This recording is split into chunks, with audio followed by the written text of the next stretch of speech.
JBNN keep you informed. I'm Michelle Jones, and in the news, Holness was to crack down on fake news online.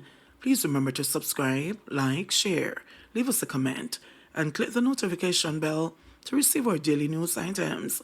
Prime Minister Andrew Holness is warning of future prosecutions so trigger-happy online warriors who continue to tarnish the reputations of Jamaicans, especially on popular social media platforms. While speaking on Saturday during a Jamaica Labour Party JLP Youth Conference held at the Almond Tree Restaurant in St. Anne, Holness sent the warning to what he called the entire industry called fake news and those trying to trick people to get power. A young person made a post on social media that bordered on being defamatory, probably libelous. The person was trapped and their identity discovered.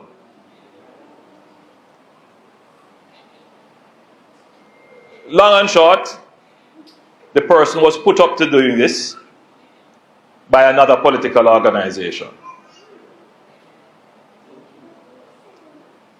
And we have been tracking several such cases where you see some posts being made that border on defamatory or libelous. And when you dig behind, which we have the capabilities to do, and to discover the people behind these accounts, there are young persons being recruited to do this. It is purely out of good conscience that many of them we don't pursue, because they are young people, they are being misled, they are being used for the wrong purpose. They are being used to, because they are native to social media, they are being used to manipulate social media, to comment on posts negatively, to spread rumors about people, to do some really nasty things. I'm not going to say too much about our capabilities to track it. And we have been tracking. And you're going to see some actions very shortly for those persons who are using social media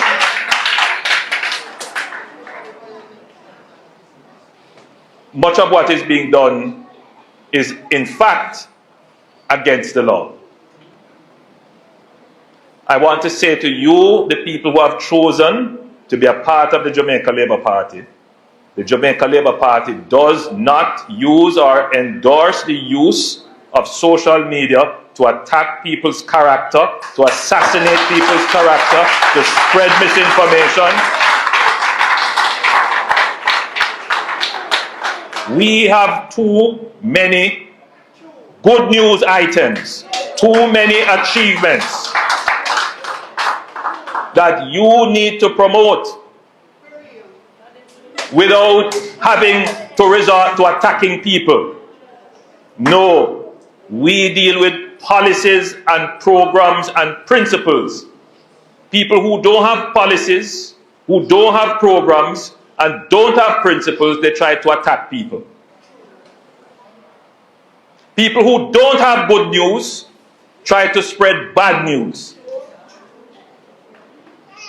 And where there is no bad news to spread, they create falsehoods.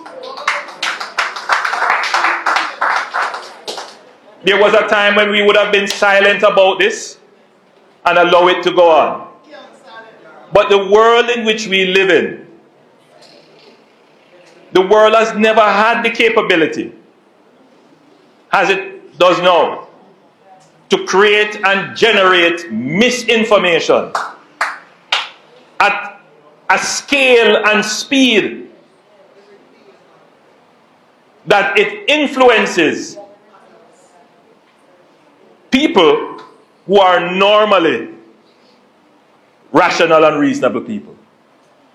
It is now at a point where even degreed people, people who have gone to school, studied in the highest institutions of the land, they are not able to discern the nonsense that comes to their phone. They're calling me and asking me if it's true.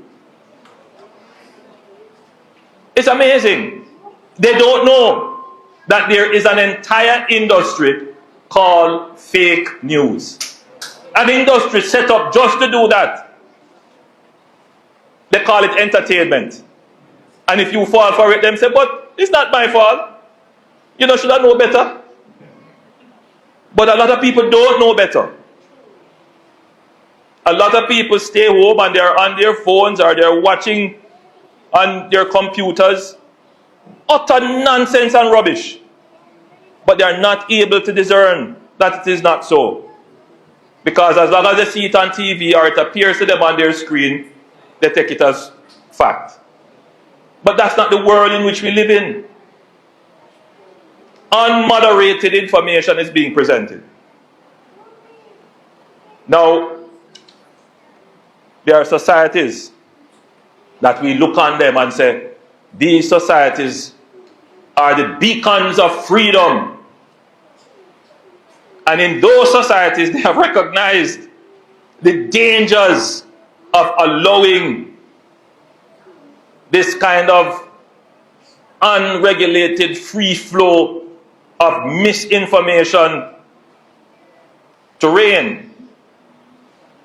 In countries like Canada, for example, even in the United States, they have taken steps through their Senate, through their Congress, through their Parliament, to call in the social media companies and say, listen, we see where your social media platforms have tried to influence our elections. You have to moderate, because they realize it is creating a problem. It is an accelerant for conspiracies.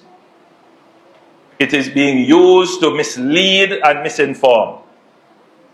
So I'm saying to you, the young people here today, yes, it's the new platform for information, but you must use it wisely. You must use it with discernment. Not everything that is posted is true. Check, question, and if it is not so, dismiss it. This is not an attempt to in any way dull your voice, but it is now time that you use your voice for the defense of truth. That you must make your voice heard for the defense of truth. And when people put nonsense on social media, you must tell them it's nonsense, not no so.